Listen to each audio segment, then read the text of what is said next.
Guys, আপনি কি smoking করেন? তাহলে আপনার জন্য সুখবর।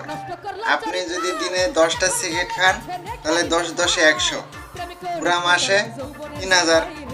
আর এটা যদি পুরো বছর যোগ করা যায় তাহলে 36,000। আর আল্লাহ যদি বাঁচায় রাখে তাহলে পুরা 10 বছর যদি আপনি স্মোকিং করেন তাহলে এটা যোগ করলে 3,60,000।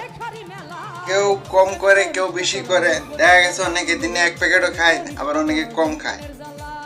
এখন হলো নর্মালে যারা 10টা করে খায় তাহলে পুরা যোগ করলে কত হয় আপনাদেরকে বললাম। তাহলে সিগারেট যদি বাদ দিতে পারেন তাহলে এটা আপনার স্বাস্থ্যের জন্য উপকার, আবার এদিকে টাকাও বেঁচে গেল।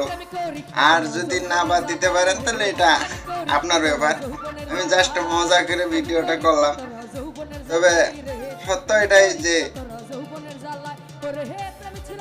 সিগারেট খাওয়া বাদ দিতে পারলে অনেক টাকা সেভ হবে, আপনার শরীরের উপকার হবে। যাই হোক, আমি একটু মজা করে ভিডিওটা করছি, কেউ কিছু মনে করবেন না। আর সবাই ভালো থাকবেন, কেমন লাগছে জিনিসটা জানাবেন। আল্লাহ হাফেজ।